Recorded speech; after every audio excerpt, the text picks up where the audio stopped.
Bom dia, eu estou convidando aí os amigos próximos para começar o nosso encontro. Hoje, 4 de abril, de 2026, começamos o curso Narrativas Simbólicas Ribeirinhas da Amazônia. Aguardando os meus colegas de encontro entrarem, esperando aí que eles recebam o convite. E para a gente ter um sábado aí bem aprazível, falando de coisas interessantes, sobre a Amazônia e sobre os narradores da Amazônia, que estão cada dia mais escassos. Quando a gente pensa em Amazônia, a gente não pode pensar apenas no norte do país, mas pensar em todo o Brasil, porque inclusive as chuvas, que chegam ao sudeste, chegam por conta dos rios voadores. São as águas, que chegam dos rios até o sudeste, vêm da Amazônia. Então estamos conectados de uma forma ou de outra. Eu estou aguardando mais um pouquinho, os colegas começarem a chegar e vamos iniciar a nossa fala direcionada para o curso. Alô, pessoal, vocês estão por aí?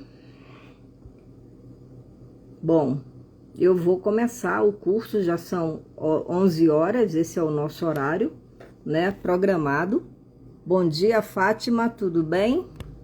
Eu já chamei aí todos os colegas, do nosso encontro e estava aqui falando um pouquinho, do nosso trabalho e aguardando os outros chegarem.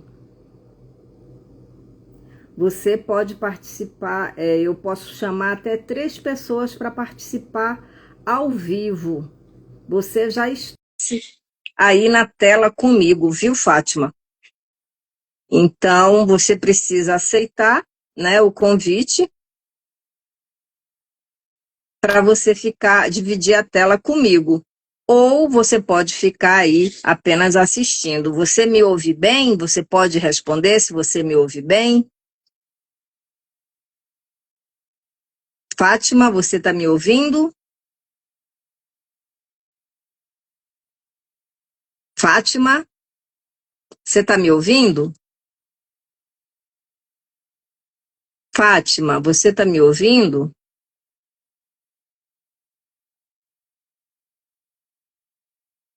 Ah, que bom. É porque eu fiquei aqui falando, eu digo, às vezes a gente está se ouvindo, mas o outro não está. Bom, alguns colegas não virão hoje, porque viajaram, pela Páscoa, aproveitaram o feriado, e aí a gente vai conversar a aula, eu vou apresentar tudo que eu tenho aqui para propor para vocês. Bom dia, Elissandra. E aí, quem não assistiu a aula vai receber o vídeo, tá certo? Eu vou mandar o vídeo ali no grupo que eu formei para nós.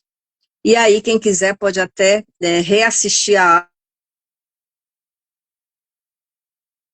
Ou são tiradas lá no grupo, ou pode me procurar diretamente e eu posso, se houver dúvida, A outra coisa é tirar as dúvidas aqui, não precisa ser lá, mas às vezes a pessoa fica acanhada, não é mesmo? Aí ela prefere falar pessoalmente comigo.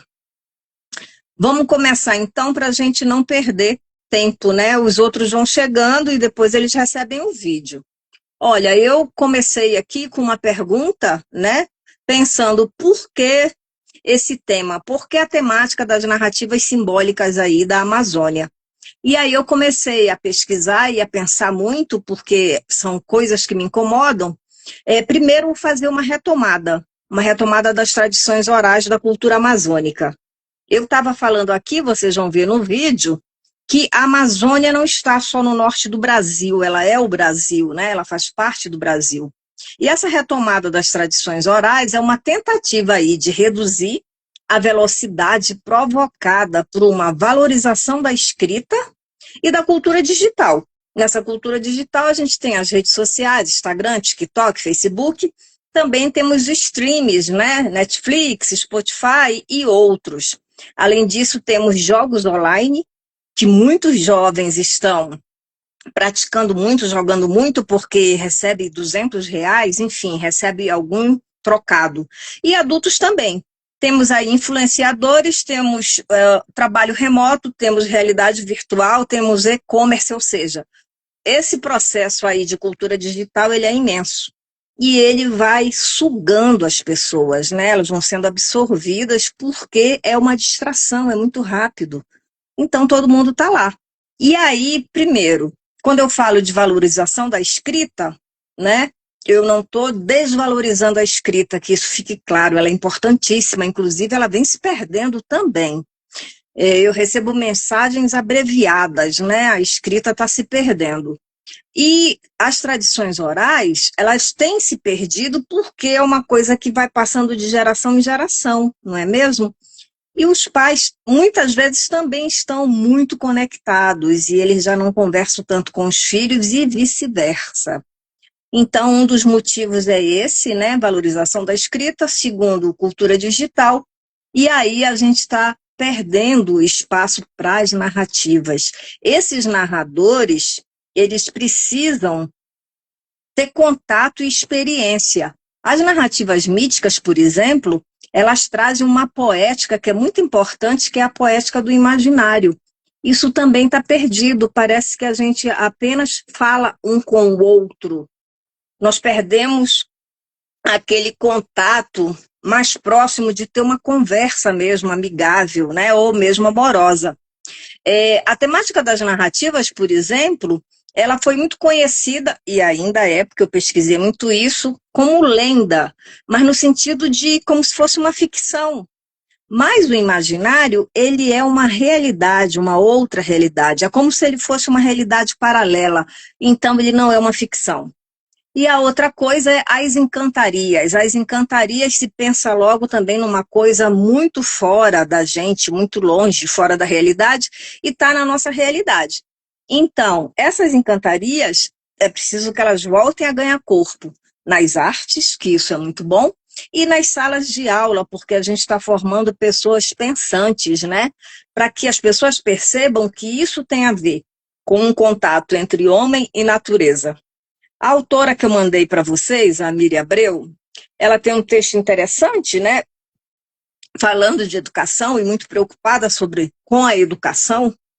E aí eu fiz, na verdade, uma relação dela com o nosso trabalho aqui, a nossa proposta, porque ela vai falar dessa sociedade cada vez mais veloz, e que é mesmo, e cada vez mais. A gente não tem como frear o trem da história, né? Então, essa velocidade vai continuar, mas a gente precisa ter, nessa velocidade, uma pausa, alguma coisa que nos leve para o tempo da escuta. O tempo da escuta se tornou escasso. Então, a gente tem aí uma coisa muito rápida e a gente está perdendo vínculos, não é? E está perdendo tudo que pode trazer ideias criativas, ideias geradoras que inovem, que saibam problematizar e que saibam propor algo que reflita a sociedade que a gente vive e reaproxime as pessoas. Então, ela vai dizer que educar tornou-se um dos maiores desafios, né, da contemporaneidade. Não só educar, né? Mas, enfim, ela é uma pessoa da área da educação, doutora em educação, e aí ela vai dizer que o motivo dessa velocidade são transformações sociais, culturais e, claro, tecnológicas, que eu coloquei lá em cima. E a preocupação dela é que essas mudanças formaram, não sei como dizer, mas formaram um vácuo aí no mundo. Tudo é apressado. Não foi uma mudança no sentido de começar um retorno, não um retorno de forma, vou voltar ao passado. O passado está morto, a gente vive no presente, mas no sentido da gente ter aí um retorno para a escuta, para a lentidão, para que aquilo que faz com que a gente consiga se ter vínculos, se socializar de uma forma tranquila, né? E ela diz que o que há aqui de imediato é uma intolerância ao processo que faz parte do nosso cotidiano. Ou seja, em tempos velozes, o que a gente tem é um delivery prometendo rapidez, não é mesmo? A gente está em casa cansado, pede uma comida, ou mesmo entra nas redes sociais, tem muito delivery, né? As plataformas oferecem isso. É claro, isso economiza nosso tempo, às vezes o cansaço, o dinheiro. Por outro lado, também é cômodo, né? Por outro lado, isso está gerando aí esse vácuo que eu falei, que não está permitindo nem conexão verdadeira e nem pausa. Ela diz, estamos vivendo a cultura do agora, que é isso mesmo, né? Em uma sociedade miojo, ou seja, instantânea, quem conhece o miojo, né?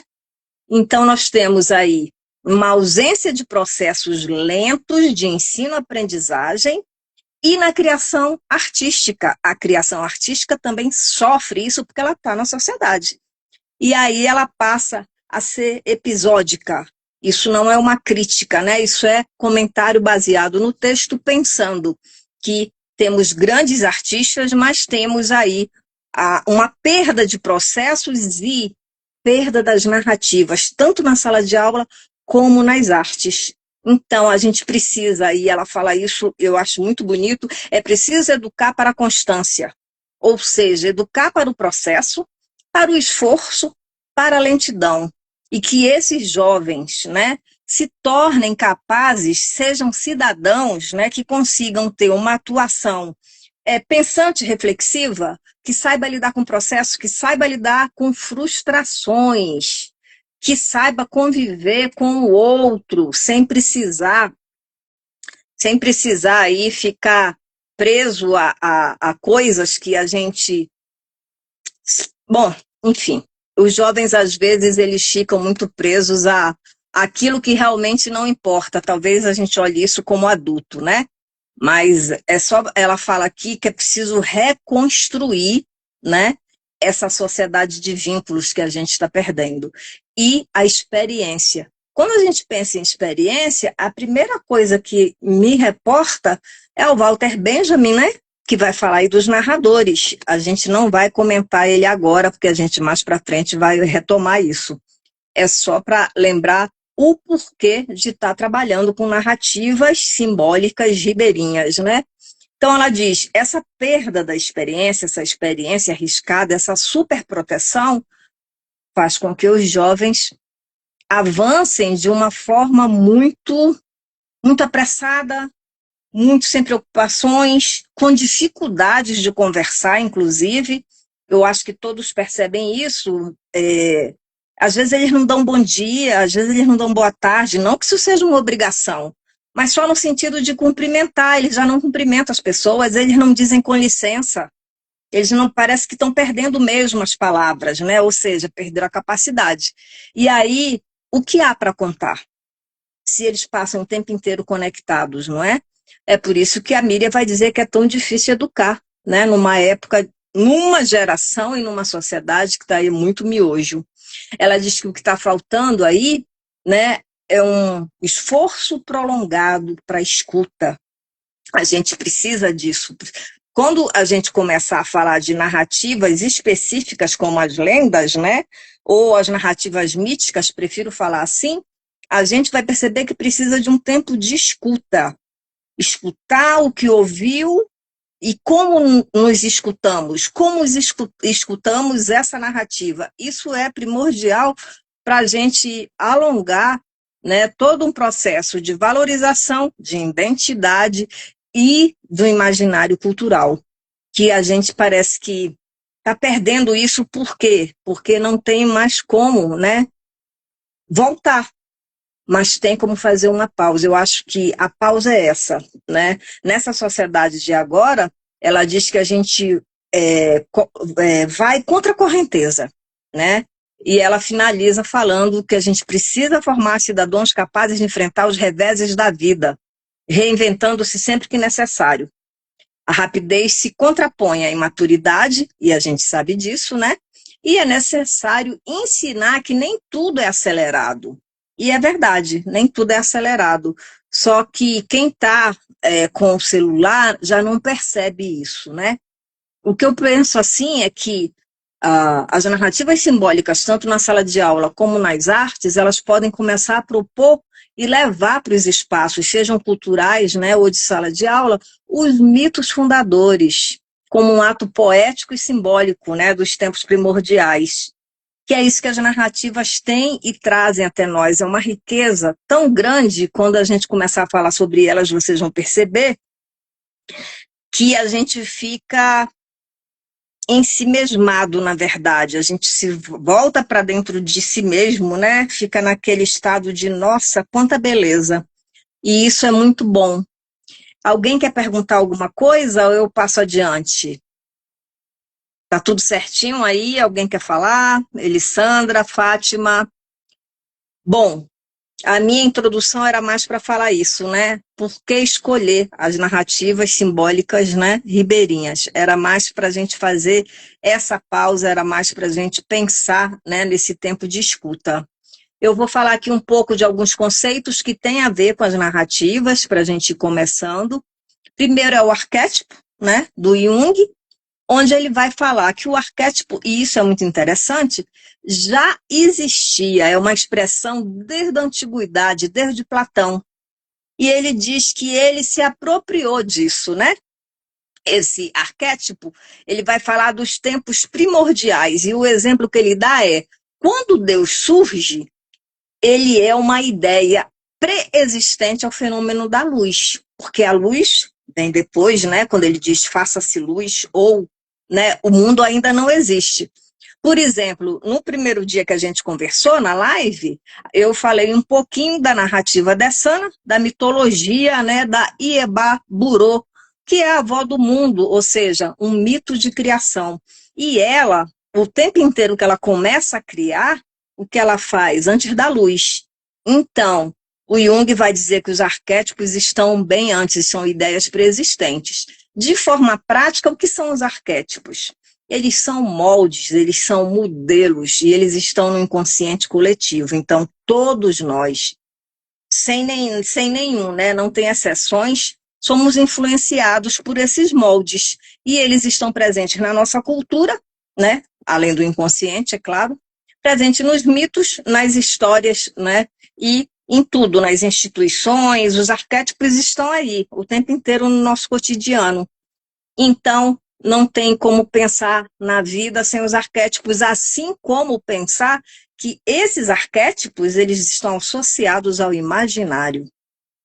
Tem uma historiadora que vai dizer, o imaginário é um conceito muito amplo, muito polissêmico, né? Porque ele é interdisciplinar.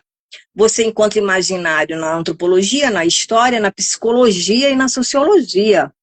E aí ela vai dizer, esse imaginário está presente nas coisas mais simples do cotidiano, ou mesmo ele está em uma realidade e ele se origina em uma realidade específica. Pensando novamente aí nas narrativas ribeirinhas, não é que os ribeirinhos estejam, né, no mundo paralelo, mas a tradição oral que eles ainda, a qual eles pertencem, na verdade, faz com que eles tenham um imaginário que nos conduz aí por um mundo fantástico, extraordinário. Tem uma outra historiadora que eu trouxe para vocês, eu peguei vários autores para a gente pensar o imaginário, é a Sandra Pesavento, e ela vai falar aí que vivemos uma crise, isso já aconteceu, de quebra de paradigmas, né? A partir disso, pensando cientificamente mesmo, né? A gente tinha um período de verdades absolutas. E aí a gente tinha certeza de tudo, tinha um discurso único sobre a história. E isso se rompeu, né? Hoje a gente já não tem verdades absolutas, não tem mais certezas e não tem e não deve ter um discurso único. Até que ponto o chamado imediatismo contemporâneo, descrito como uma ruptura nos tempos da educação? Já vimos acontecer no período moderno com a Revolução Industrial, né?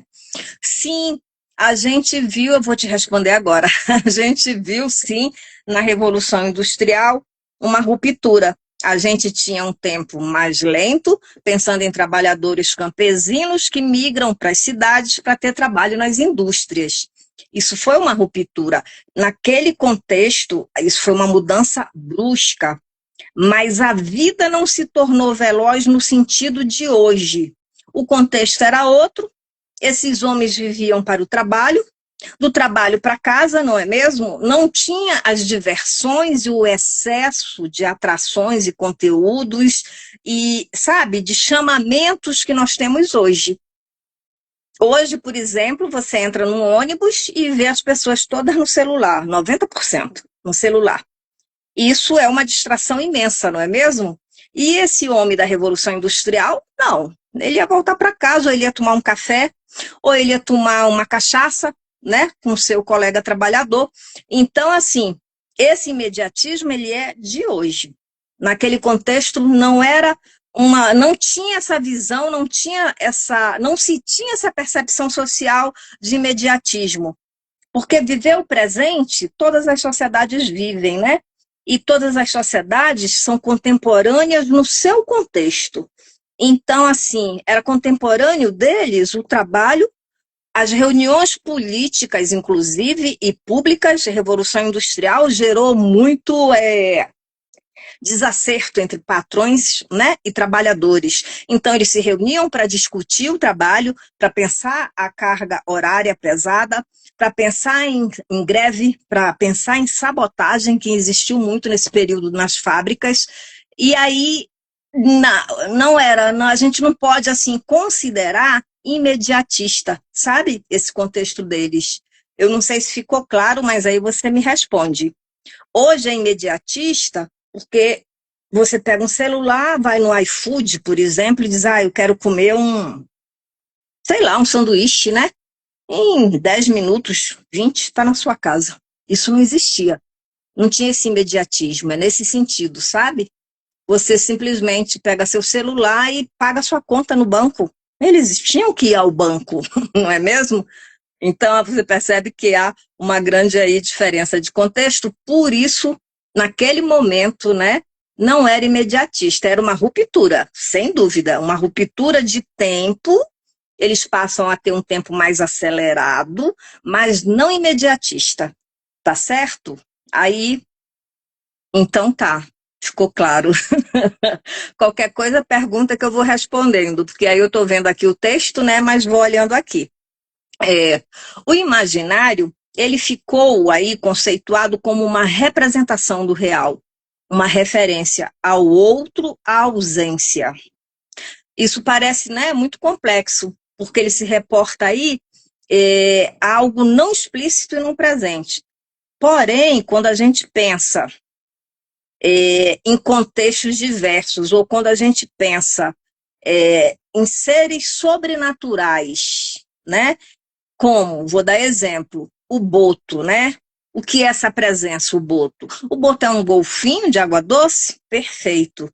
Isso é real, não é? Mas o boto é um sedutor, uma entidade sobrenatural?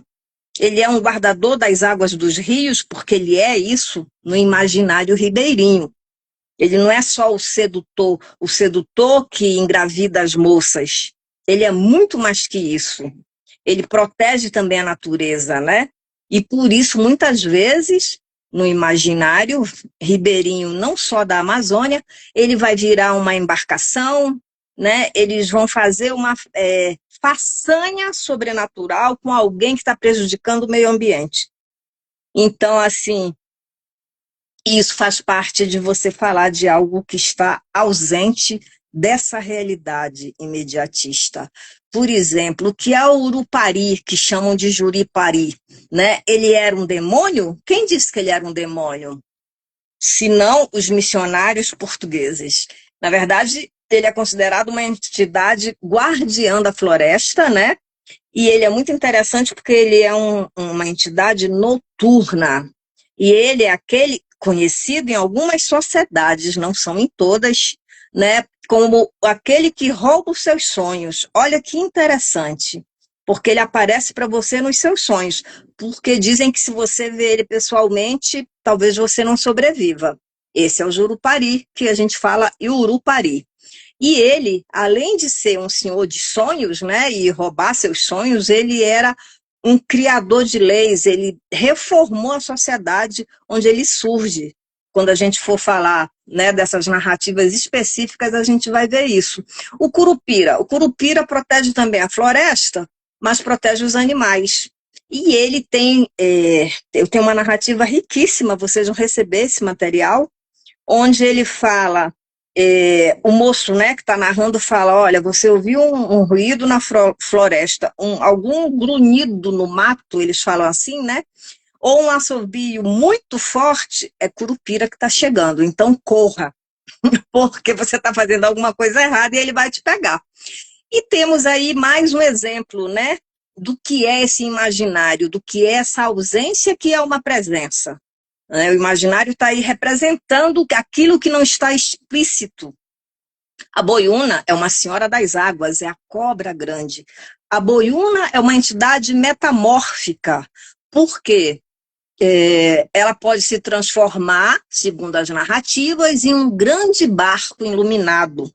Ela pode ser um farol na noite, mas ela também está associada à criação dos mundos e das noites. É também uma entidade maravilhosa quando a gente começa a ler sobre ela.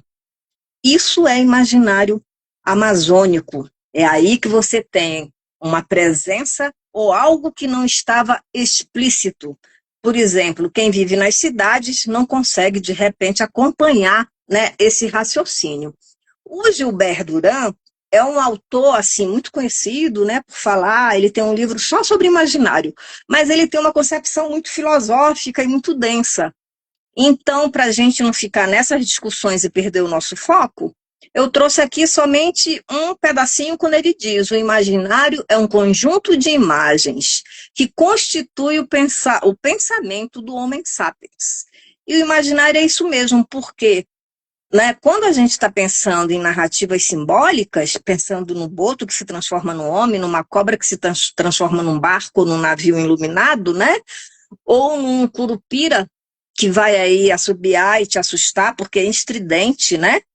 E ainda temos aí o Urupari, que é um ser muito interessante, depois vocês vão conseguir ver isso. São imagens que você começa a fervilhar na sua cabeça. Como são esses seres? Como são essas entidades? O boto é clássico, né? Chapeuzinho branco para cobrir o buraco na cabeça e roupa branca, quando ele se transforma em homem. Mas ele é muito bonito, ele é o mais bonito da festa. Que entidade é essa, né, que consegue alcançar esse nível de beleza? Então, esse imaginário também é isso, né? E a Júlia Kristeva vai dizer: o imaginário passa do simbólico ao físico, e é as duas coisas ao mesmo tempo. Nós temos mais dois autores, que é o Roger Chartier, que é um historiador, Robert Darnton, que é outro historiador. Ele diz: não há oposição entre o simbólico e o real, não há oposição entre o mundo real e o mundo imaginário. Porque sempre se opôs isso, que isso é uma discussão lá do século XVIII, XX, né? Não, XIX. É uma discussão de inconsciente e consciente. O que era irreal e o que era real, né? O que era racional e o que era irracional. Isso é uma discussão aí do final do 18 para o 19.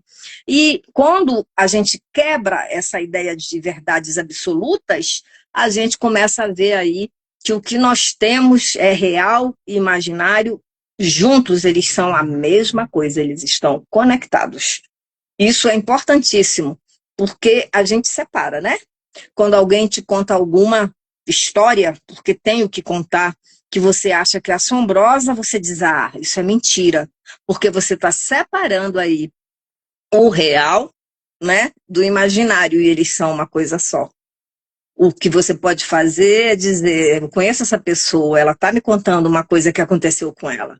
Isso é muito bacana. E aí a gente tem aí um Raymond Ledru, que é um sociólogo, ele diz: o imaginário não é um ensaio do real, né? A realidade está aí. Ele é aquilo que dá sentido às coisas. E isso é bacana, é bonito, né? Encontrei muitos autores que falam do imaginário e eu estou falando deles para vocês, ou para vocês pensarem, ou para que isso fique cada vez mais claro para vocês. O Claude Dubois vai dizer: a concepção do imaginário como uma função criadora se constrói pela via simbólica, expressa a vontade de reconstruir o real num universo paralelo. Isso é muito interessante, né? Porque ele diz que isso é uma história fora da imaginação produtiva. Produtiva no sentido de trabalho, no sentido de produção mesmo, modo de produção. E criadora, porque ela se chama de imaginário, e o imaginário ele é criador, tanto aí pensando em ensino, como pensando em artes. Para a Sandra Pesavento, o fantástico e o extraordinário manejam com dados reais, transformados e adaptados. A própria potência criadora do imaginário não é concebido num vazio de ideias, tal e qual as narrativas ribeirinhas, elas não surgem num vazio. Elas têm toda uma tradição, né, ali sustentando. Eu mandei uma pequena narrativa para vocês do Boto e tem uma quantidade grande para mandar, e vocês cada vez mais vão conseguir associar esse imaginário à prática. Que aí você começa a prestar atenção. Ó, aquela narrativa que vocês receberam, a senhora diz, o Boto era um sedutor, mas não era só isso. Então, é bem por aí, né? Ele é muito mais que isso. E aí mostra a complexidade de toda essa narrativa imaginária aí dos ribeirinhos. A gente tem aqui algumas outras falas, eu vou começar. Eu estou cansando vocês não querem perguntar nada? Então, a Sandra Pesavento, de novo, vai dizer que o imaginário se expressa por símbolos, ritos, crenças, discursos, representações alegóricas e figurativas.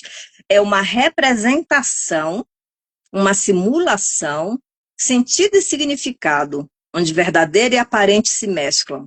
Jogo de espelhos, composição onde metade visível evoca a metade invisível, ausente e difícil de perceber. Que é exatamente isso. Só para dar exemplo, eu sou de Manaus, então, assim, quando eu era criança, meu pai me contava que um dia eles estavam no Rio, à noite, e eles viram aquelas luzes, né, que seria a boiúna se transformando num barco imenso, né? O Amazonas tem barcos imensos que transportam as pessoas, os ribeirinhos, né, ou pessoas que vão visitá-los. E eles viram aquele barco imenso e ficaram ali esperando, né? Ouvir o barulho do motor. Nós falamos assim, né? Ah, olha, cadê o barulho do motor? E era silencioso. E quando se aproximou esse barco, era a imensa cobra. E ele diz que eles ficaram tão assustados que a única coisa que eles fizeram foi sair correndo. Eles estavam à margem do rio, que no Amazonas nós chamamos a beira do rio. Então, isso é muito bacana, que é quando você une aí esse imaginário com uma coisa ausente e difícil de perceber, não é mesmo? Porque quando a boiúna vem assim, é um alerta mesmo. Pode ter alguma coisa errada ou apenas ela está passando. E ela vai passar, então saia de perto, né? O antropólogo Girtz, ele vai dizer que a cultura é um sistema simbólico. E isso só pode ser percebido através de uma descrição densa, né, de conexões entre vários elementos. É aí, nessa cultura do simbólico, né, nessa realidade simbólica, nesse sistema simbólico, que a gente começa a ver o imaginário dentro. Porque no simbólico se banha não só o imaginário, como os mitos e essas narrativas míticas, elas estão envolvidas aí. Está um conectado ao outro e a gente, com frequência, nós separamos mesmo isso, sabe? Aqui está separado porque a gente precisa ir caminhando para cada vez mais isso ficar mais claro. Tem uma moça, ela é uma comunicóloga, a Maíra Gomes, ela vai dizer que o imaginário ele está na ordem do simbólico. Então, ele é uma espécie de malha jogada em cima do pano do fundo do que é real. Eu achei isso muito bacana. Aí ela diz, a ordem simbólica vai amarrando os nós, e aí já estamos na ordem do imaginário, essa realidade na qual nós nos locomovemos. Ou seja, eu fico mesmo imaginando uma rede de pesca até, onde tem os nozinhos, onde você vai amarrando, né, um ao outro até formar essa rede. Isso aí é o simbólico envolvendo o imaginário. E isso é muito bacana.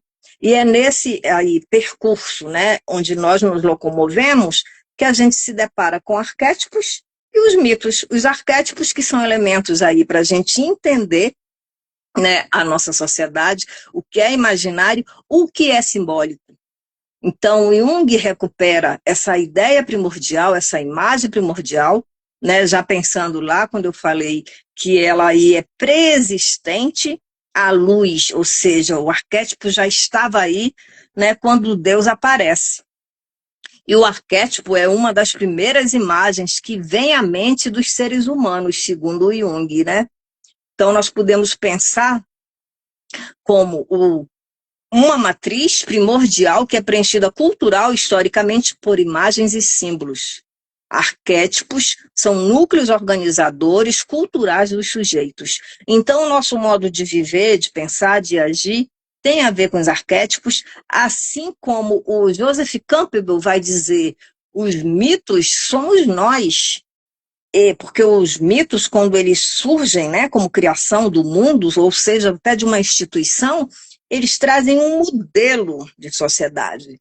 Então, os mitos aí nos conduzem, assim como os arquétipos, assim como o imaginário e assim como os símbolos. Então, nós vivemos numa rede, né, de processos aí, que são processos que não são distintos, eles estão todos juntos. O Castoriadis, que é um grande pensador, que também vai falar dessa ideia do simbólico e do imaginário, ele diz uma coisa muito interessante. O simbólico não seria um plano da criação continuada do imaginário, imprevista, complexa e irracional, mas seria seu substrato, a sua matriz, o seu tecido. E aí a gente tem que pensar nisso como o mundo, né? O mundo social, indissociavelmente entrelaçado ao simbólico. E também pensar no tempo pensando em Einstein, né, que ele vai mostrar que o tempo ele é uma onda, ele não é linear. Durante muito tempo se viu a história início, meio e fim. De repente, com muita discussão e conhecimento e pesquisa, se percebe aí que o tempo ele é curvilíneo. E o tempo dos mitos, ele é de retorno, ele é circular. Mas tudo isso está só numa realidade, isso não está separado. Esse tempo, né, que faz ondas, ele é um tempo que permite uma pausa, que permite uma escuta, que permite uma narrativa. Porque sem isso a gente não consegue pensar de forma mais clara. O Ivan Kess, ele vai dizer, e aí é uma fala também que eu achei muito bonita, ele vai dizer assim, Castoríades acrescenta, o imaginário está a tecer-se continuamente, mesmo com texturas desiguais e por muitas mãos diferentes. A instituição imaginária é tudo isso e mais um pouco de poesia. Então, acho que o imaginário traz isso mesmo, essas narrativas simbólicas, ribeirinhas, trazem para nós essa poética, essa poesia que a gente está perdendo, gente. Não é que as pessoas não façam mais poesia, ou mesmo não tenham, né, um olhar voltado para ir para uma poética, ou mesmo para o imaginário, ou para o simbólico, mas a perda das narrativas que a gente percebe por conta dessa velocidade, né, desse imediatismo, é que está fazendo com que a gente perca a poesia. E acho que a gente está precisando desse retorno para a poesia. É assim que eu vejo, né? A Nazaré de Carvalho, ela vai falar uma coisa muito bacana. Ela vai dizer assim, o imaginário ribeirinho começa onde? Para quem já conhece a Amazônia, começa no Grande Rio, porque o Rio Amazonas, né, é o maior do planeta em volume de água, enfim. E aí tem o Grande Rio e seus afluentes. Então vamos pensar, Rio Amazonas, o Rio Solimões é um afluente, o Rio Negro é outro afluente, já pensando aí no Amazonas. Depois a gente já começa a pensar no Rio Japurá e começa a pensar em outros rios que são afluentes do Rio Amazonas.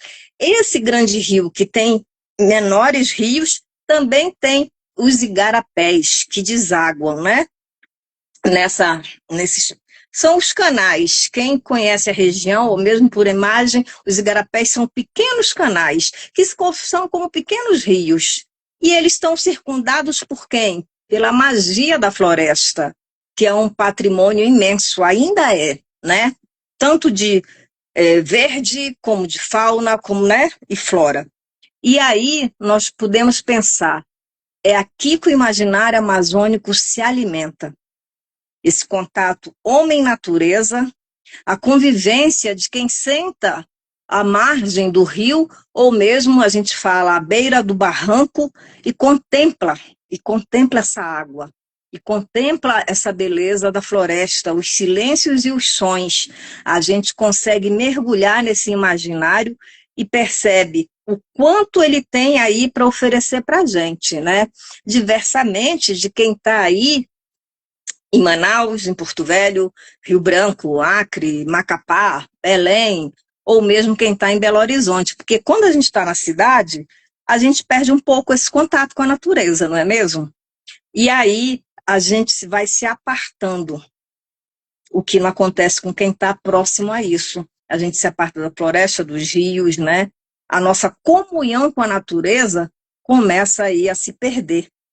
Então, esse é um momento aí de retomada mesmo, né? De pensar o quanto a gente pode trabalhar aí com toda essa riqueza. O imaginário amazônico, a Nazaré vai dizer, é perpassado, né, de um lado a outro pelas narrativas míticas que são transmitidas oralmente. A gente tem na história, né, a história oral é um método aí de leitura da história, mas a história oral também tem se perdido. A gente encontra no sertão narradores, vou pensar em Belo Horizonte, nas pessoas que trabalham aí no Vale do Jequitinhonha, que tem cerâmica, etc. Essas pessoas têm narrativas, elas têm muito o que contar, porque elas estão aí, de repente, bem afastadas do centro urbano. A mesma coisa quem está no interior do Amazonas, o ribeirinho, ele está afastado da velocidade, né, de Manaus, que é uma cidade muito grande, ele consegue aí ter essa transmissão oral, ele consegue ouvir o outro, ele escuta, porque esse é o território da memória. Quem está narrando de memória, está contando aquilo que alguém contou, não é mesmo? O avô que passou para o filho, que passou para o outro filho, que passou para o neto, e essa construção não acaba, né? Essa oralidade não acaba. Ela acaba quando você sai, se desvincula desse espaço do imaginário e vai para a velocidade, né? Dos grandes centros urbanos, sejam eles quais forem, né? Então, vamos lá. Para a gente já ir para o finalzinho, se ninguém quiser perguntar nada, alguém quer perguntar alguma coisa, eu estou aqui só ouvidos para vocês, estou escutando. Esse território da memória, ele tem a ver com o quê? Com o ver e com o escutar, né? Histórias de barrancos, rios, igarapés e igapós. Por quê? Você olhar, você pode olhar apressadamente, não é? E muitas vezes olhar e não ver. Por isso é um território do ver e escutar. Assim como você pode estar ouvindo, mas não está escutando. Então tem uma diferença, não é mesmo? A escuta, ela é introjetada, ela é interiorizada. O ouvir, se daqui a 10 minutos você nem lembra mais o que aconteceu. Ah, eu encontrei o fulano. Ah, nem lembro mais o que ele me contou. Então, não é? A pessoa apenas ouviu.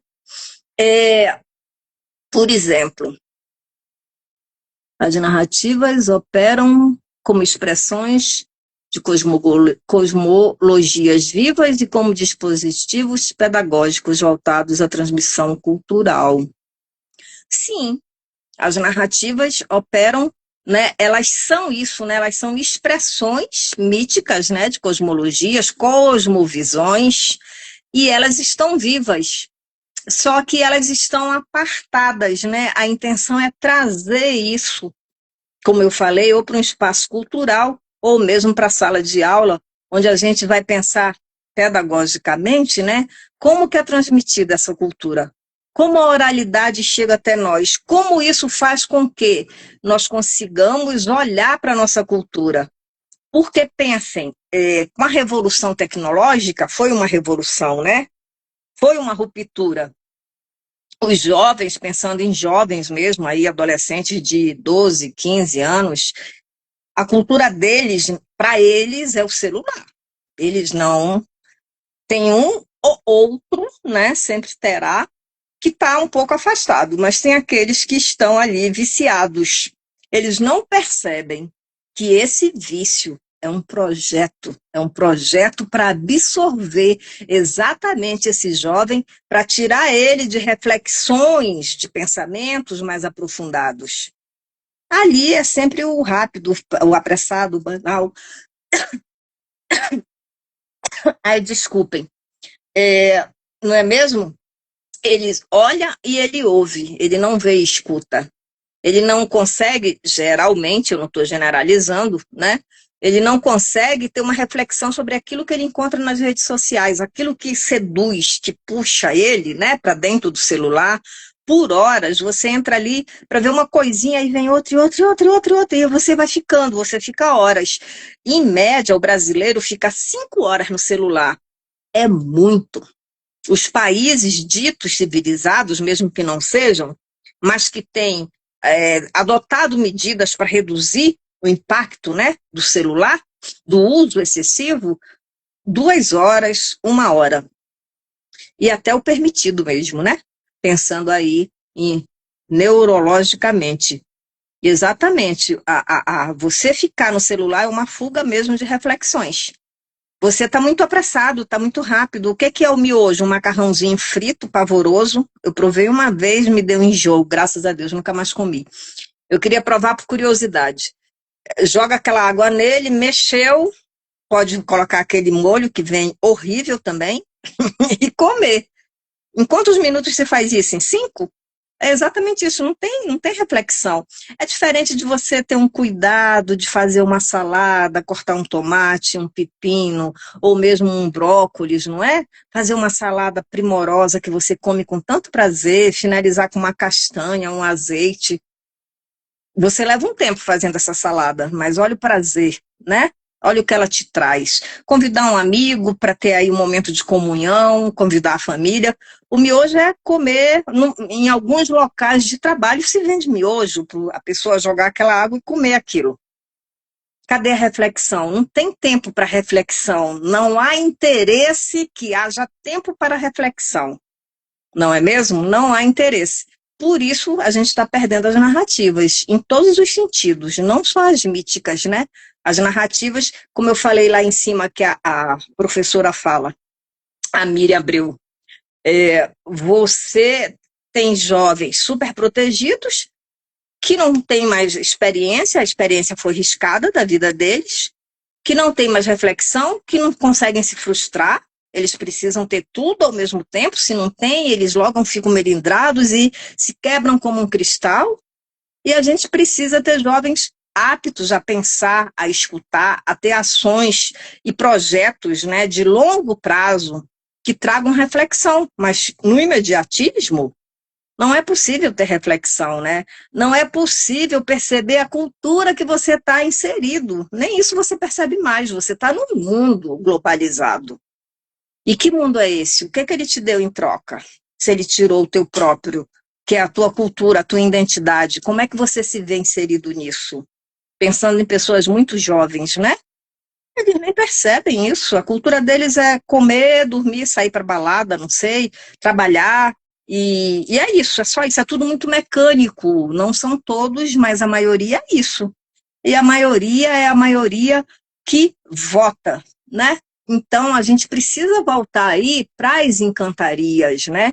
E o que é uma encantaria, por exemplo? Quem é adolescente de hoje sabe o que é uma encantaria? Até a palavra não é usual para eles, nem para nós adultos, né?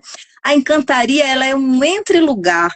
Olha que bonito isso. Eu fico sempre imaginando ali uma greta, uma fresta entre a realidade. Ela é um entrelugar, né?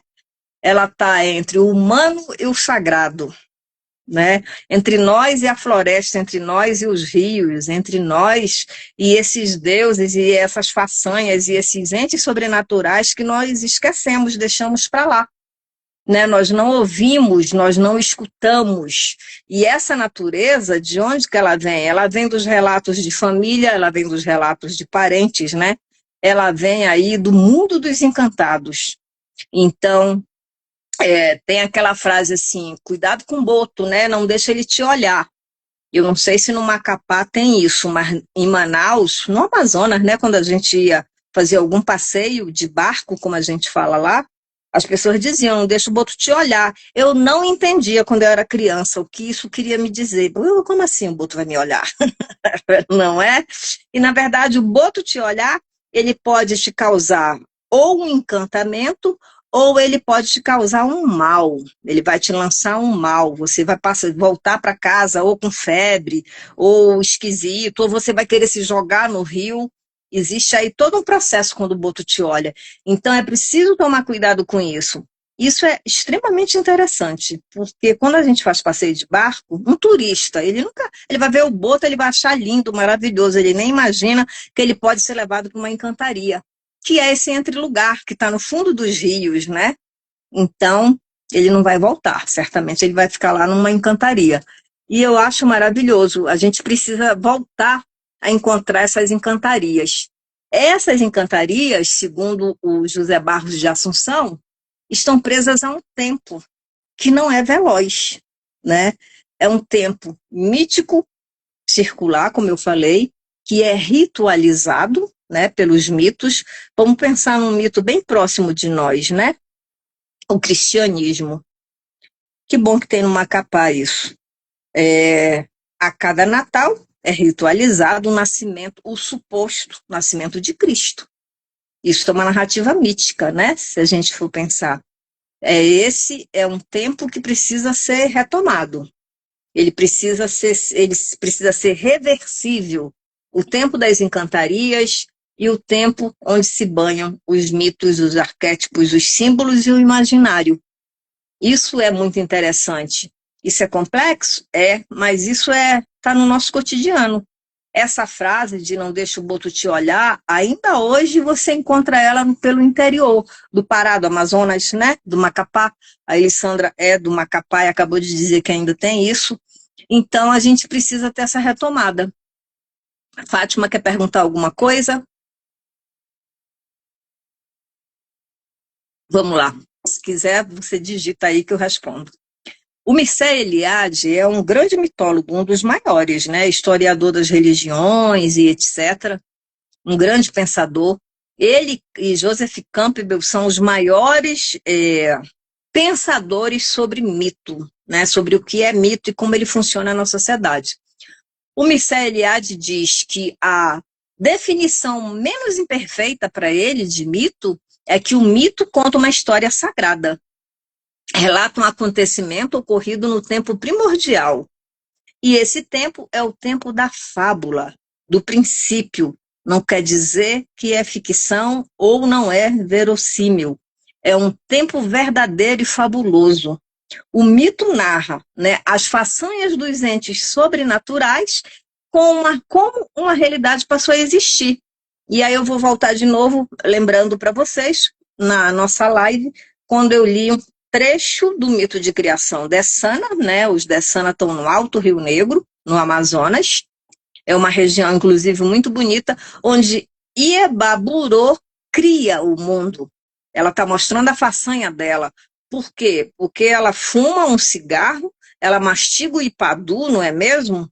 Ela tem ali uma vasilhinha com tapioca, ela tem ali uns apetrechos que permitem a façanha dela de criação. Então, são os entes sobrenaturais que fazem com que uma realidade passe a existir. Isso é um mito. Por exemplo, ele vai dar, né? Uma ilha, uma espécie vegetal, um comportamento, uma instituição. Ou seja, essa entidade ela pode criar um fragmento de realidade ou a realidade toda. O mito fala apenas daquilo que aconteceu. Ele não fala daquilo que não se manifestou, daquilo que não está vivo. Ele fala de uma realidade. E o Joseph Campbell vai dizer, os mitos ensinam muitas vezes narrativas silenciosas, não escritas, distante de ruídos do violento noticiário, que o noticiário traz muito isso, cada vez mais parece, né, muita violência. Eles narram experiências de vida. Os mitos trazem morte, sepultamento e ressurreição, mas de uma forma sagrada, que é diferente da forma profana. O noticiário, por exemplo, é uma forma profana de mostrar a realidade, não é? Para quem está assistindo. O sagrado te mostra isso de uma forma diferente, com uma beleza, com uma reflexão, por que se morre, né? Por que se ressuscita? Então aí tem uma outra temporalidade que é esse tempo aí primordial. E aí, para fazer uma diferença, mitos não são narrativas religiosas, mitos não são narrativas históricas, porque durante muito tempo, e nem vou dizer muito tempo, vou dar exemplo recente, eleições anteriores, mitou, fulano é mito. Isso é um equívoco completo, total. Mito não é isso. O mito está na nossa vida, mas não se constrói mitos humanos, eles são deuses, eles são sobrenaturais, são seres que vivem nas encantarias, né? Então, quando ele diz não é história, por quê? Porque a história, ela narra as ações dos homens no tempo, né? A história mergulha no tempo, junto com essas narrativas. Então, não é história. Por quê? Porque essa história, ela não é circular. Durante muito tempo também se pensou isso e não era. Não é narrativa religiosa. Por quê? Porque as características de uma narrativa religiosa, existe uma divindade suprema. Ok. Essa divindade deve ser adorada. Ela é a parte mais importante da prática religiosa. Ela cultiva a virtude. Ela busca arrependimento por transgressões, ou seja, o pecado, né?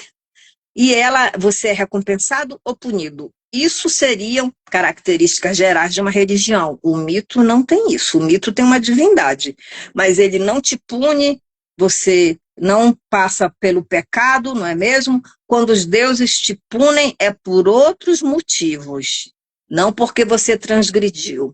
Então, a religião, ela foi criada socialmente, né? Se a gente pensar na antiguidade, quando os bárbaros ainda não pensavam em religiões, ela foi sendo construída ao longo do tempo, então ela é social, e o mito ele é cultural, ele está em todas as sociedades.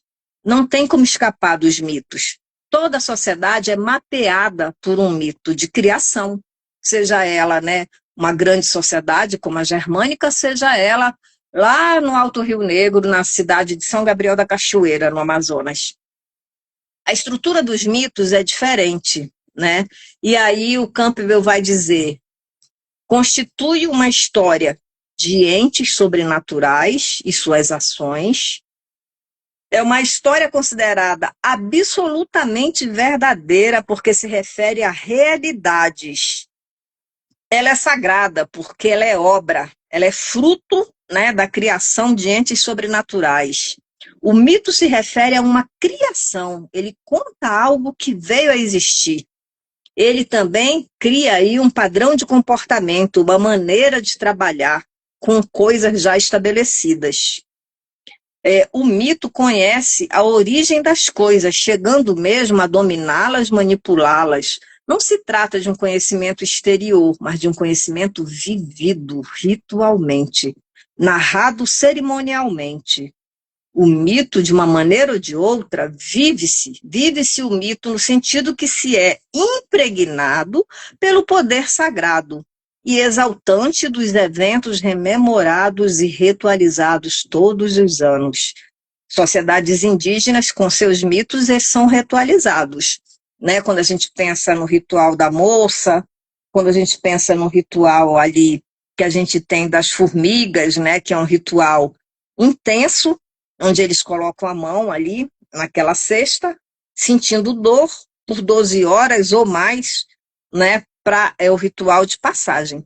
Isso tudo é um ritual mítico, é quando o mito vem à tona, quando ele disse que aquilo era necessário para que alguma coisa, né, de bom acontecesse ou permanecesse na sociedade. Tudo isso está no imaginário poético da Amazônia. Em outros imaginários, é que aqui a gente está falando de uma narrativas simbólicas amazonenses ou amazônicas, né? Aqui, o João de Jesus Paz Loureiro é um filósofo, um pensador, um grande estudioso da região amazônica, ele é paraense. Ele vai dizer que esse imaginário poético está na plasticidade. Olha que bacana isso. Na plasticidade da criação artística, né? É onde a gente vê a magia, é onde a natureza vai se revelar. E a gente está vendo isso numa idade mítica. E essa plasticidade, ela está situada em um tempo cósmico, onde tudo brota, né? Especialmente no sentido de criação. Ela está na mata, nos rios, nos peixes, nos animais, no homem, nos deuses.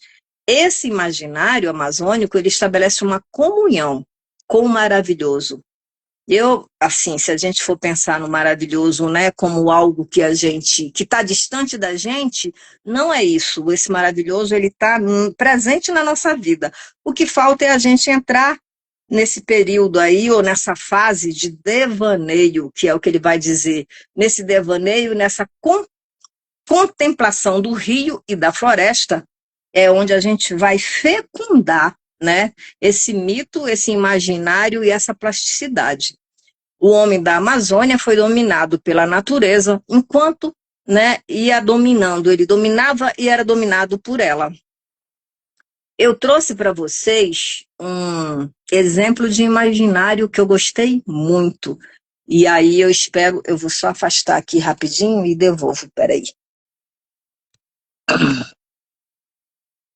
Eu trouxe para vocês pensarem, é um artista plástico, é o Otoni Mesquita, pode até dar uma pesquisada nele, ele tem um trabalho muito voltado para o primitivismo, é uma pessoa que nasceu no interior do Amazonas, então ele fez 2 ou 3 narrativas numa revista da USP, é uma revista de literatura dos alunos da USP, e aí ele mostrou, né,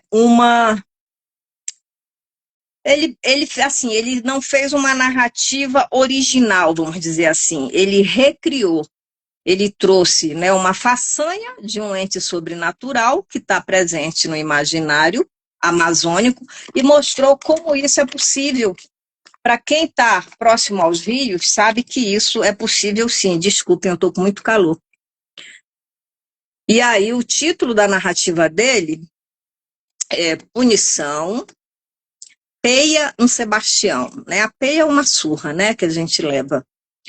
E aí eu vou começar a narrativa para vocês absorverem o que esse imaginário aí é capaz. Só estou abrindo aqui.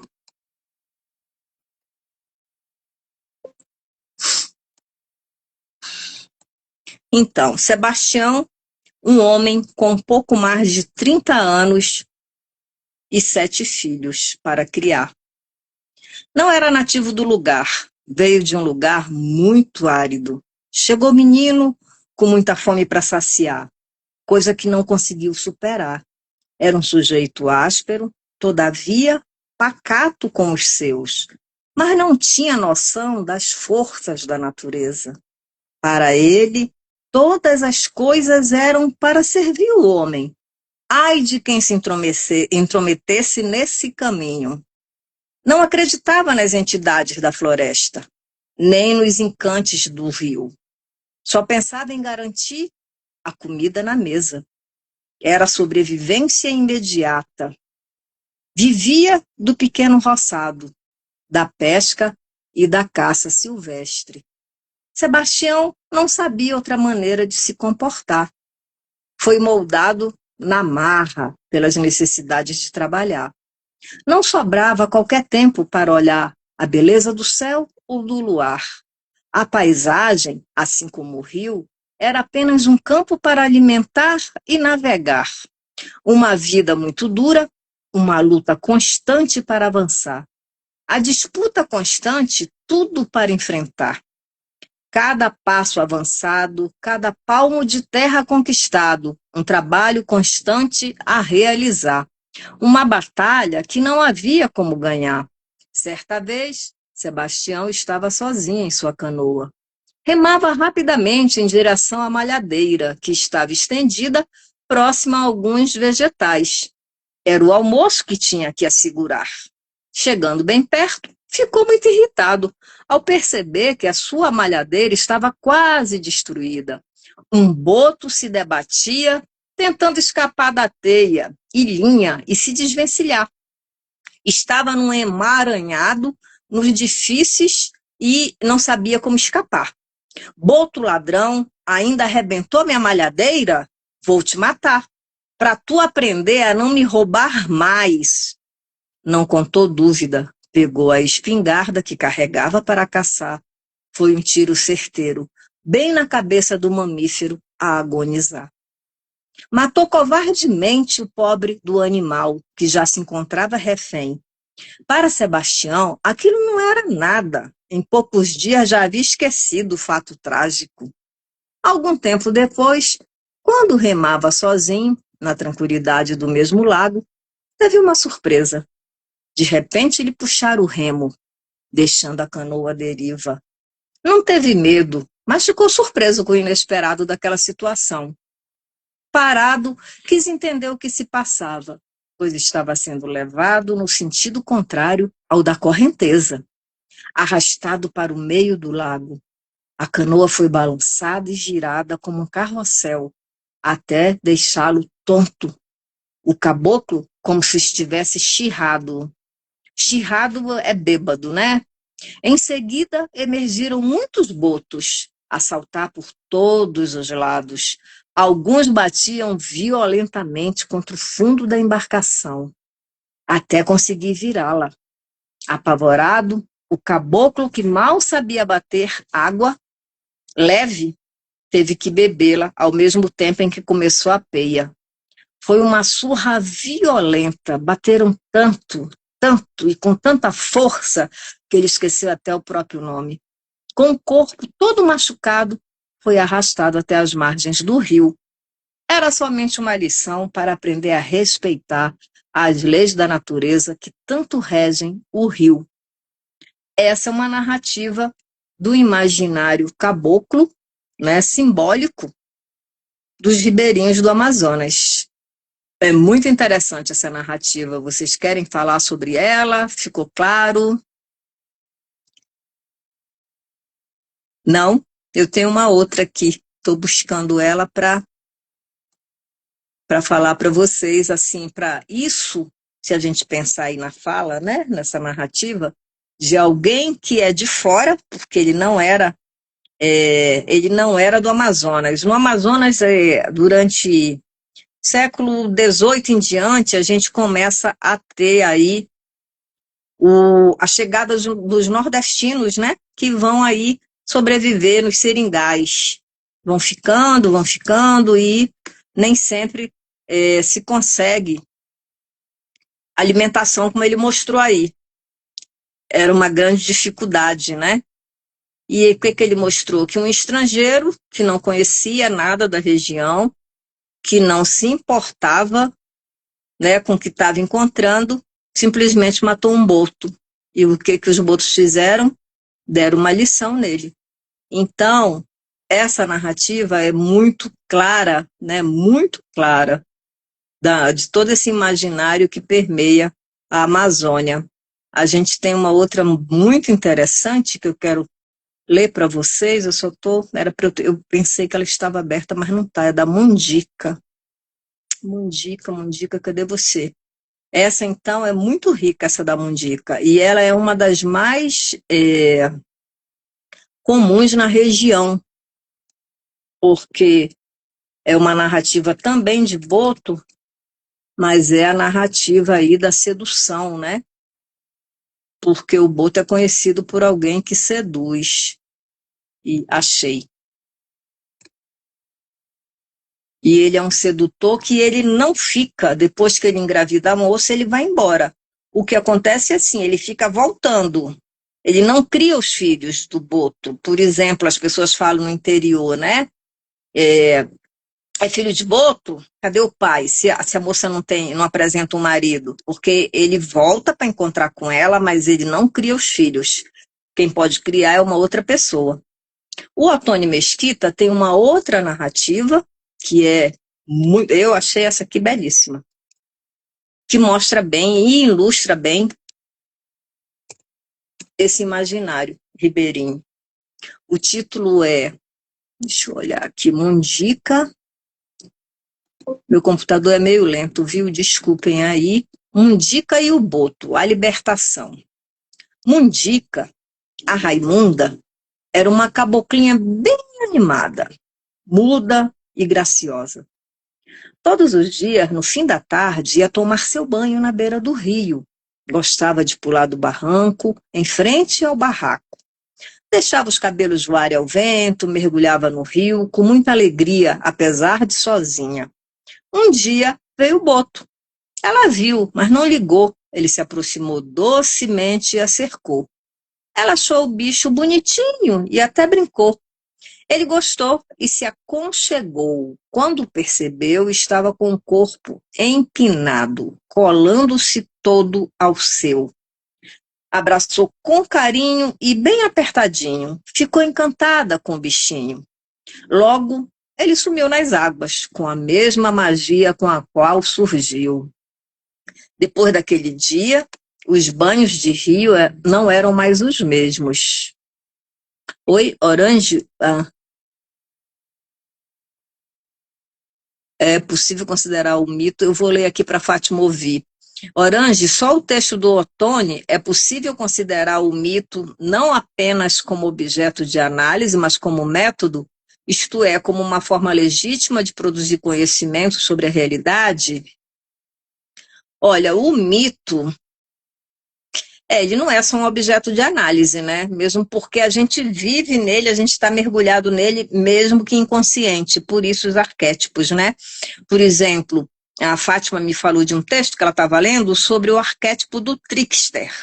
O Boto, ele é um representante desse arquétipo, que seria um bufão, que seria alguém, né, que vai além do que se vê. Então, assim, é sim, né, além de um objeto de análise, um método para a gente pensar, né, a realidade. Mas ele não é uma forma técnica, ele é um método amplo de você pensar a cultura, de você mostrar como nós estamos inseridos na cultura, o quanto ela é importante para nós, né? É nesse sentido, para você fazer uma retomada de narrativas, aí sim você considera um método. Não é como uma proposta técnica de ensino-aprendizado, sabe? Você vai ter isso na prática, e depois eu vou, né, mostrar isso para vocês, com narrativas. Como que essas narrativas entram na sala de aula? Como que elas podem também entrar, né, numa produção artística? É um método plástico. E o que é a plasticidade? É um processo, né? Um processo de criação. Então, é muito mais que técnico, entendeu? É isso sim, mas de uma forma muito ampla, certo? Vamos voltar a Mundica, né? Mundica aí foi encantada pelo Boto. Depois daquele dia, os banhos no rio não eram mais os mesmos. Ela sempre esperava a chegada do seu querido Xerimbabo. O Xerimbabo é aquele ser querido, né? É um termo de origem tupi, inclusive, que tem uma outra conotação, no sentido de ser aquilo que se cria, aquilo muito querido, que é o Xerimbauá, né? Em tupi. Então, assim, mas ele nunca mais voltou, ok. Referindo-se aí em animais. Eu voltei para o xerimbabo. O xerimbabo pode ser um animal, como pode ser uma pessoa, tá? Meu xerimbabo, chama ele. Alguém que é apadrinhado, alguém que é protegido. Depois, começou a se sentir enjoada. Aos poucos, a barriga ficou inchada. Passado mais um tempo, a menina floriu. Dela brotou o boto menino. Chorou esquisito, parecia sufocar. Não queria leite. Não queria mamar. Fazia um ruído estranho e se debatia a arfar. Por alguma razão, ela sabia o que fazer, mas só depois de algum sofrimento, levou o menino para molhar nas águas do rio.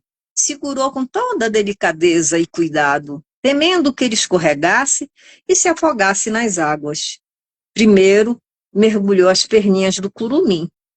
Logo, ele se alongou e parecia acalmar. Era como uma canção de ninar. Mundica relaxou e sorriu, vendo como era bonito seu filho, que acabara de chegar. Qual não foi a surpresa ao perceber o menino A mesma agilidade do pai. O Peralta escorregou como um peixe liso, escorrendo como água, difícil de segurar. Escapou sem deixar uma chance para que ela conseguisse conter ou mesmo segurar. Assustada, ficou sozinha na beira. Água aflita a chorar. Sem a barriga, sem o bebê, sem ter como explicar, o menino era filho do rio, não tinha como segurar. Além da tristeza, da perda, ela teve muito mais que suportar. Acusada de infanticídio, mundica, pois não tinha qualquer testemunha que pudesse confirmar. Sozinha, ela não tinha como se explicar ou provar. Chamaram o juizado, veio o delegado e juiz para acusar. Todo o mundo com dedo em riste, todos a ralhar e condenar. Ela, coitada, só sabia chorar. Ainda era muito menina, não sabia como explicar. Tentava uma sequência de mímicas e sinais, mas não havia quem entendesse alguma coisa. Mundica, chorava a menina, e junto com ela, os seios a se derramar. Foi levada para uma cadeia, não tinha como contestar. Ela precisava julgar e não teria como se safar. A cada dia ficava mais triste, não conseguia repousar. Mesmo sem nada para fazer naquele pequeno lugar, passaram algumas luas cheias e outras a emagrecer. Mundica permanecia apática, muda, sem nada a fazer. Uma longa espera, sem razão para viver. Queria ir embora, fugir ou desaparecer. Os dias eram muito lentos, parecia que nunca acabariam, não teriam como passar. Queria ir à beira da água para o menino procurar. De longe, pela janela da cela, via o rio passar. Sabia que ele haveria de passar. Ficava horas e dias olhando a água passar. Mirava o movimento das águas na espera de um sinal encontrar. Esperava o salto de um boto, somente assim poderia animar. Queria ir lá fora, entrar na água, mas não tinha como se safar. Certo dia, atendendo a seu pedido, 2 botos começaram a se apresentar. Depois se tornou rotina, surgiam todos os fins de tardes. Saltavam alegremente a brincar. Eram como um aceno, um alento para a menina, para suportar. Logo compreendeu que eram seu menino, juntamente com o pai, que iam lhe visitar. Um dia, formou um temporal muito grande a desabar. Ela ficou com muito medo dos raios e trovões a ameaçar. Eles pareciam mais eufóricos, mergulhavam fundo para melhor saltar. Saltavam mais alto, como querendo algo comunicar. Logo se fez noite e ela não teve como se acalmar. Clarões e trovões continuaram a amedrontar. Tudo se desdobrava nas águas e aumentava o brilhar. Não tinha como evitar. Dormiu aflita, sem grande motivo para sonhar. Era como uma pedra esperando o sol retornar. Não sentiu a terra se movendo, nem o barraco a deslizar. Fez um estrondo estranho e tudo a desabar. Não teve nem tempo de se benzer. Era a terra caída a acontecer. Dissolveu tudo em volta, não havia para onde correr. Era a própria paisagem a se mover, levando consigo as construções dos homens, as árvores de todos os tamanhos, nada deixando no lugar. No dia seguinte, estavam mais turvas as águas do que o normal. O sol se abriu bonito, como que saudando os 3 botos que desciam o rio. Animados, saltavam sem parar. Certamente era um encontro memorável. Seguiram nas águas do rio-mar. Águas que levam, mas que podem voltar. Essa é a narrativa da Mundica. A Mundica era muda, né? Uma menina de beira de rio, engravida do boto, é encantada por ele. Como ela era muda, né? Ela perdeu o filho, porque ele também foi levado para as águas, né? Da encantaria. Foi presa não tinha como se defender, porque era muda, e um belo dia o pai e o filho vieram buscá-la. Essa narrativa é típica, muito típica, né, do norte do Brasil, pensando numa narrativa simbólica, né, e ribeirinha. Eu sei que no Macapá, onde a Elisandra está, a gente tem narrativas similares sobre o boto, algumas pessoas que também cantam, né? Nós temos algumas músicas que eu vou passar para vocês sobre o boto, né? Sobre essa construção de encantamento e como essas narrativas são passadas de filho e pai, como eu falei, neto, elas vão sendo contadas e de forma muito espontânea, porque isso é a realidade. Então, a gente teve aí 2 exemplos, né, do que é o imaginário, de uma realidade de algo implícito, né, porque não está implícito, e de uma realidade que está aí invisível, porque o imaginário, ele mostra para nós, ele é uma representação daquilo que não se vê, né, de uma grande invisibilidade. Então, essa é a ideia do imaginário. Eu gostaria de saber se vocês têm alguma pergunta sobre imaginário, se ficou claro, se vocês têm algum exemplo de imaginário, alguma coisa a acrescentar, alguma sugestão, alguma dúvida, alguma pergunta, não sei, qualquer coisa, para a gente pensar aí como que a gente vai abordar isso mais para frente. Nada?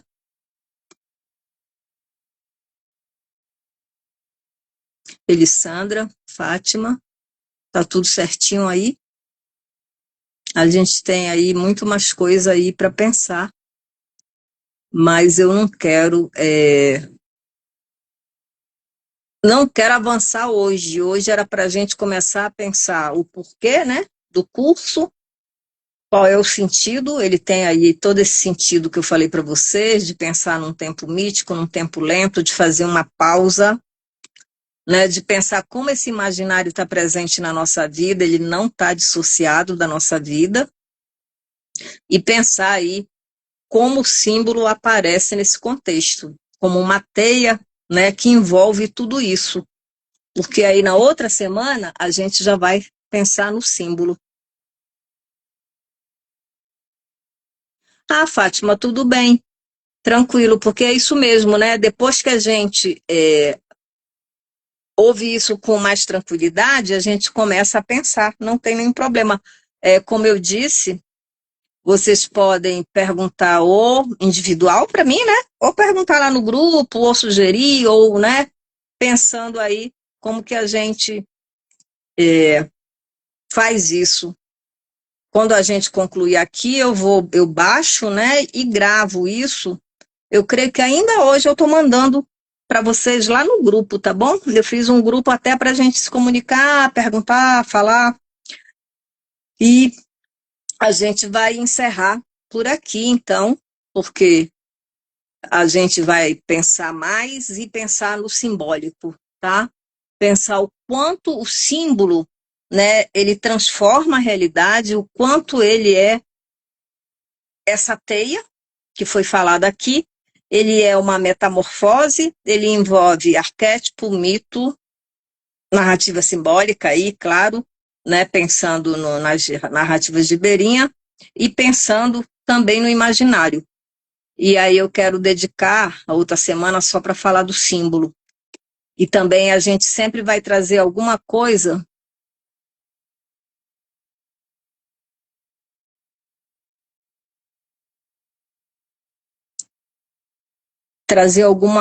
mais de narrativa. Você falou, Elisandra, para fazer mais perguntas no dia 11.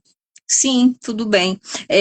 A Fátima está aqui colocando, você falou da geração atual, mas este imaginário já estava distante para mim. Eu nasci em 55, tinha acesso aos livros de Monteiro Lobato e era muito pouco.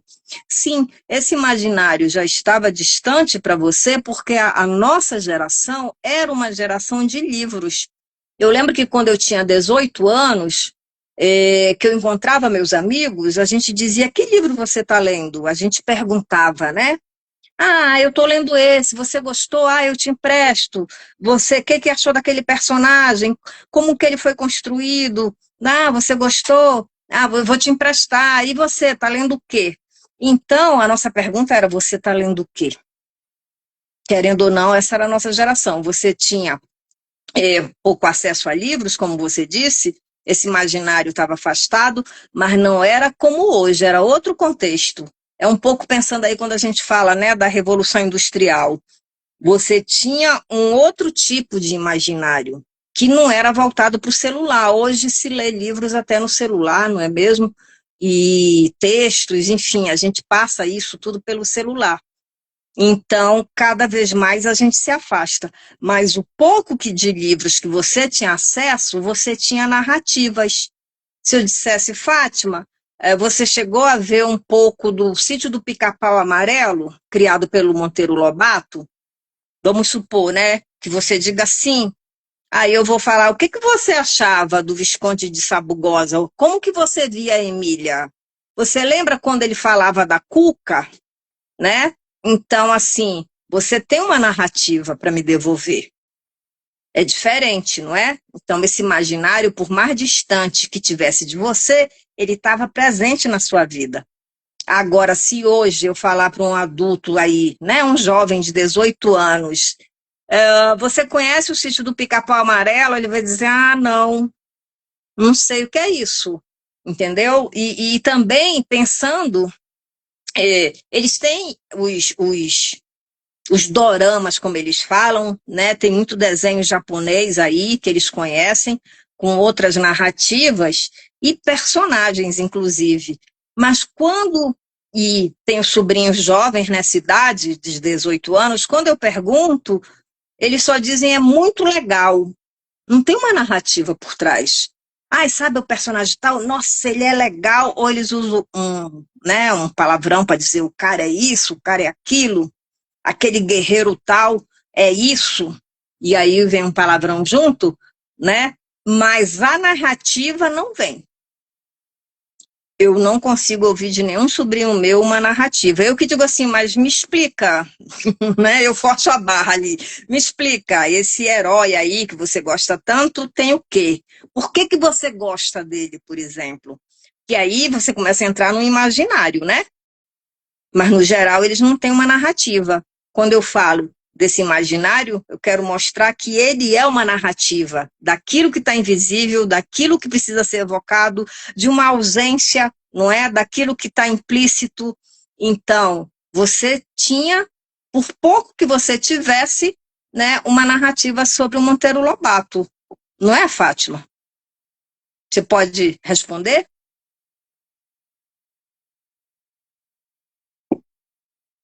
Porque é um pouco isso. O que a gente tem, se a gente for pensar nas narrativas, elas são perdidas, assim. Ó, a gente encontra aí algumas pessoas, é claro, que têm o que dizer. E aí volta para quê? Quando a experiência começa a ser riscada da vida das pessoas, elas não têm o que contar. Então, tá vendo? Você tem uma narrativa, você tinha um imaginário, você achava que estava distante de você, mas não estava, porque ele é a sua realidade, lembra? Ele está conectado ali. Era uma outra forma de expressão, né? Então, como a gente está mergulhado nele, às vezes a gente não percebe que está nele. É um pouco isso. Mas você tinha, sim, um imaginário e tinha o que contar. Hoje é mais difícil, hoje é mais escasso, porque é muito imediato e muito agora. É um pouco isso. Eu conheço alguns jovens que eu converso, eu me afastei da sala de aula, mas ainda converso com alguns jovens, e eles estão mais assim, por exemplo, carnaval. Ah, a senhora vai para o carnaval, Sora? Não, eu não gosto, eu prefiro ficar em casa, ler, descansar. Ah, eu vou. E aí você diz, mas você vai por quê? E aí eles não vão encontrar amigos para ter aquela coisa gostosa quando a gente encontra um amigo para conversar, abraçar e ficar horas ali. Tanta coisa para contar que a gente até se esquece que as horas passaram. Eles estão só ali curtindo, assim, uma coisa meio que parece que tem um vácuo, um vazio, sabe? E depois, quando eles retornam, o que é que eles falam? Eles falam que eles beberam muito. Ou seja, não houve uma narrativa, uma construção de narrativa entre eles, né? As aventuras do Tarzan, não é mesmo? E se você pensar, a gente tinha esses filmes que a gente, inclusive, esperava o próximo episódio. E se alguém perguntasse de você, como foi hoje, né? O Tarzan, como foi o episódio de hoje? Você ia contar, você ia narrar sobre o que aconteceu. Ah, a Jane se machucou. Ah, chegou alguém lá na floresta e eles tiveram, né, que ajudar ou sei lá, afugentar. Você tinha uma narrativa. Mesmo você tendo pouco contato com folclore, você tinha alguma coisa para contar. E o folclore brasileiro, ele ficou muito restrito, porque isso é uma forma também de apagamento cultural, não é mesmo? Porque se você começa a ter isso nas escolas, o que que a gente tinha nas escolas de folclore, se a gente for pensar? A gente tinha as festas juninas que traziam algumas narrativas, não é? Do senhorzinho, do saci, ou mesmo no Amazonas, a época que o boto aparece é a época da festa junina. É quando as meninas têm que tomar mais cuidado, né? Para não engravidar, não serem encantadas. Então a gente tinha de forma talvez um pouco fluida, né? Muito ampla, muito vaga, ali o folclore já inserido na nossa cultura. E ele não estava de forma mais plena porque isso é um apagamento cultural mesmo, não há interesse nisso, né? Mas eu lembro que, e você deve ter tido, eu acho que era a disciplina de educação artística, que se falava um pouco de folclore, claro, muito superficial, né? Agora a gente vai poder aprofundar mais isso, porque o folclore tem a ver com essa sabedoria popular, né? Que está se perdendo. E aí a gente está pensando nessa retomada. Você lê os livros do Tarzan. Olha que bacana. Tá vendo? Eu não li os livros do Tarzan, mas eu assisti os episódios. E aí eu adorava, né? Adorava o Tarzan, aquela força, porque ele era uma força, ele era um representante da floresta, né? E cuidava dela.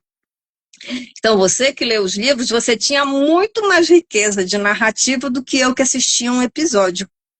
Porque o episódio é reduzido, né, do livro, não faz toda a transcrição, e você tinha uma riqueza muito maior. Então, olha, você não teve educação artística, eu tive educação artística. Interessante isso, né? A escola tentando avançar, e até hoje ela avança mesmo, tenta avançar, mesmo com todas as tecnologias aí, tentando tirar algumas coisas que para nós são mais essenciais, especialmente esse tipo de narrativa. Eu tive educação artística, então tive aquela outra.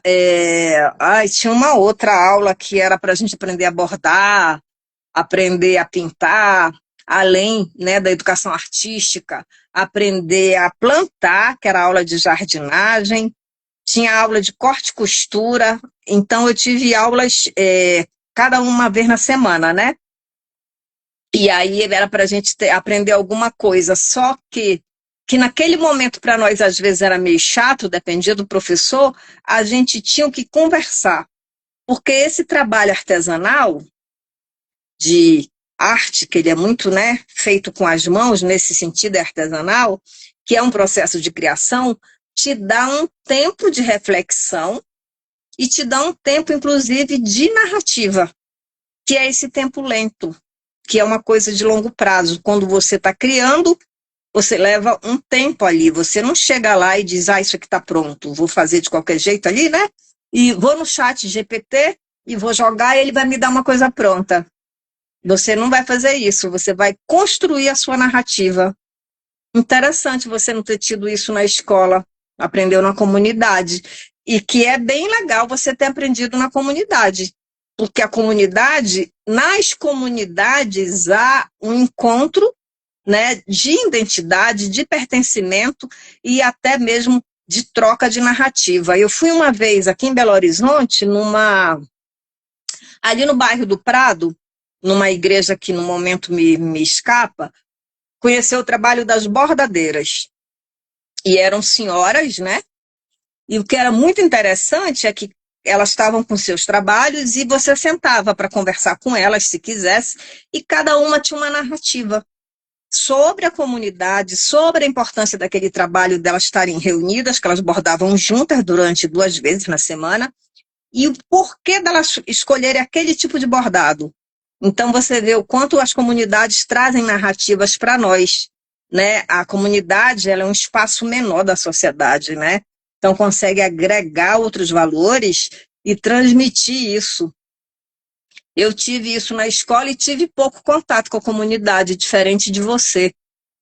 Mas a gente, querendo ou não, estava aí com esse imaginário, sim, né? A gente estava mergulhado nele, por isso a gente não percebia. Quando você está num contexto, né? Você não se vê de fora, é alguém que te vê. E certamente você estava aí mergulhada nisso. Mas é interessante pensar, aprendi na comunidade. Nós tínhamos, próximo de casa, onde eu morei, em Manaus, eu esqueci o nome, mas era um espaço social criado pelo governo, onde você podia ter aulas de bordado, pintura, costura, corte e costura, como se falava. Não tinha idiomas. Hoje a maioria das comunidades desses espaços tem idiomas, né? Mas antes tinha muito essa coisa tinha curso de culinária. Muita coisa que eu aprendi, que eu sei hoje, eu aprendi nesse tipo de espaço. E tinha aquela conversa gostosa, porque como a gente ia cozinhar, o prato do dia era dividido entre os presentes. Então, cada um dizia, gostei, não gostei, que ingrediente você usou? Olha, eu trouxe da minha casa, vamos supor que eu, sei lá, trouxe manjericão da minha casa. Tem uma narrativa. Você está abordando, você tem uma narrativa. Na Idade Média, existiam as oficinas, né? E esses homens, que eram apenas homens, eles estavam ali construindo, era um ferreiro, era um marceneiro, construindo para os mais ricos, e eles se reuniam e trocavam narrativas sobre o processo de trabalho. Quando isso começou a se perder, essas oficinas, muito passou a se perder dessa narrativa. A gente tinha também os homens que tocavam, os cancioneiros, né, que tocavam nas ruas e que tocavam músicas de amor, por exemplo, tinham uma narrativa. E isso é isso que eu estou falando que a gente está perdendo. E também estavam mergulhados nesse imaginário. Ou eles estavam dentro de um imaginário que se opunha ao cristianismo, pensando em Idade Média na Europa, ou eles estavam no imaginário cristão. Então, assim, não tinha como sair de um ou de outro, né? Por isso, esse entre-lugar aí, onde vivem os encantados, onde estão as encantarias, ele é pensado na Idade Média Europeia de forma diferente. Onde a gente vê surgir os contos de Andersen, sabe? Onde a gente vê surgir os contos de fadas, essas narrativas aí europeias que têm, né, um outro contexto e uma outra proposta, mas elas trazem algum ensinamento para o homem em relação à sociedade. No caso, né, da narrativa amazônica, ela traz um olhar muito típico do Brasil, né? Muito tropical, floresta, água, os animais são outros. Já na Europa, já é o frio, as cidades aí crescendo muito na Idade Média, é um momento até de explosão, né, do espaço urbano na Idade Média, até chegar à Revolução Industrial. E essas pessoas já têm suas narrativas, que são todos esses contos aí que vão passando de um para outro. Eles também têm perdido muito isso, muito mesmo, por conta desse tempo de imediatez, né, desse tempo do agora. Isso é mundial, isso não é só nosso. O que acontece conosco é que alguns países na Europa estão retomando as narrativas por medo do que vai ser do futuro, porque se a gente só tem jovens que não conseguem nem se comunicar, que perderam os vínculos, né, que não se importam mais com nada, porque é tudo muito rápido, como que a gente vai construir uma sociedade, não é mesmo? Então é preciso ter essa retomada e essa reflexão. No Japão eles estão, né, apostando em devolver os livros. Na Suécia, que é uma educação aí muito apontada como uma das melhores do mundo. Então, acho que isso tem a ver com todo um processo de romper com a ideia do episódio, né? As séries que se assiste hoje nas plataformas, nos streams, né, todo dia um episódio. Então, assim, é muito rápido, ou você maratona, como algumas pessoas fazem, ou você, às vezes, perde o fio da meada se você não voltar para assistir logo. E aí a vida não pode ser assim, né? Presa a um episódio. A nossa vida real, ela precisa de algo mais complexo, de processo. E que é aquilo que eu falei, a criação artística, ela tem isso. A coisa do processo, pensar numa ideia, pensar numa imagem, pensar no que vai usar para construir isso, ou um papel, ou uma linha, ou uma tinta, ou uma argila. Você vai começar a pensar nesse processo até chegar até ele, e o tempo aí de construção. A sala de aula está perdendo isso e a gente precisa, né, voltar na sala de aula a construir processos com os alunos, para que eles tenham algum tipo de narrativa. Eles podem usar o celular, e devem, não tem como sair disso, não tem como escapar. Esse é o trem da história, ele segue, né? Ele não volta. Então, a gente só precisa pensar em como fazer essa retomada de narrativa, porque isso só vai enriquecer, né?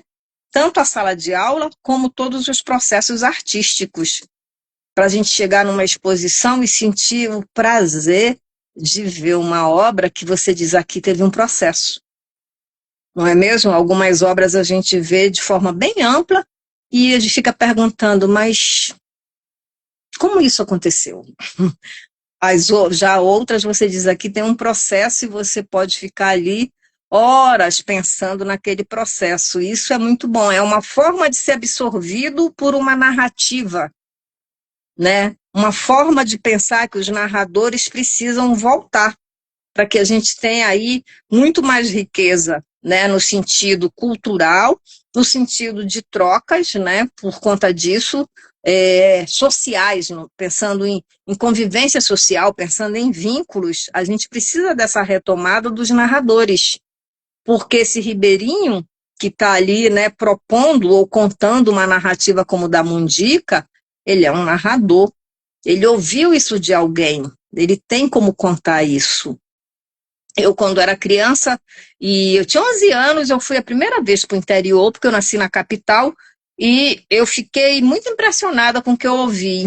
Então, eu voltei para a cidade assim, com a cabeça cheia, cheia de...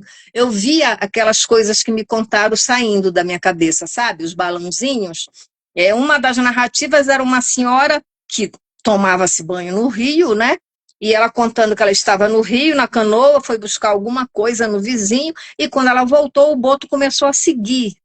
E seguia e dava volta na canoa dela, e ela lembrou que ela estava menstruada, então era por isso, né, o animal farejando ali o sangue, mas não só por isso, porque ele estava tentando seduzi-la. E ela estava com muito medo, ela remou, ela disse o mais que ela pôde. No primeiro barranco que ela encontrou, ela subiu, ela saiu da canoa, ela nem voltou para a margem que ela saiu, ela não voltou, porque o boto passou a segui-la. E eu voltei com isso para casa tentando entender, levei um tempo para começar a entender. E toda vez que eu encontrava com ela, eu pedia para ela me contar a mesma história. Ou seja, esse tempo da narrativa, esse tempo da escuta, ele está se perdendo. E a gente precisa retomar esse tempo da escuta, esse tempo do ver, né? Esse tempo da reflexão, esse tempo dos processos, esse tempo mais lento, que não é um tempo de conjuntura, é um tempo de estrutura. A conjuntura, ela acontece... hoje teve uma eleição, isso é um tempo conjuntural. Mas se você pensar no tempo até se chegar na construção dessa eleição, você está pensando no tempo da estrutura, que é o tempo mais longo. Como se construiu, né, essa eleição? Como se construiu esse candidato?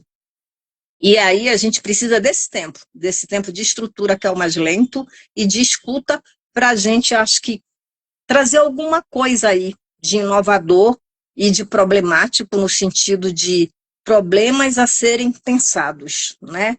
Olha, o que que tem aqui? O que que eu posso pensar sobre isso? O que isso me traz? Como isso me acrescenta, né? O que que eu aprendo com isso? A gente não tem mais isso. Poucas são as pessoas que querem aprender alguma coisa. É sempre esse olhar superficial, né? E sem nenhuma escuta. É aquilo que eu falei. Você ouve, quando chega ali a 20 minutos, você nem lembra o que ouviu. Então, a gente precisa fazer essa retomada, que eu acho que ela é importante. O Jung vai dizer que a obra de arte é um símbolo do espírito. Então, acho que é isso, a gente precisa ter essa retomada do espírito, né, para a construção mesmo dos processos. Você tem isso, né, Fátima, no seu trabalho. Então, a gente precisa, quanto mais gente tiver isso, mais a gente vai trazer aí, acho que um período mais prazeroso para viver, porque está muito fugaz, né? Então, pode ser que a gente esteja precisando dessa retomada aí de outros tempos e outras narrativas. Se vocês não tiverem mais nada a acrescentar, eu vou encerrar por hoje e a gente vai se encontrar a semana que vem. Vocês ainda têm mais alguma coisa para acrescentar?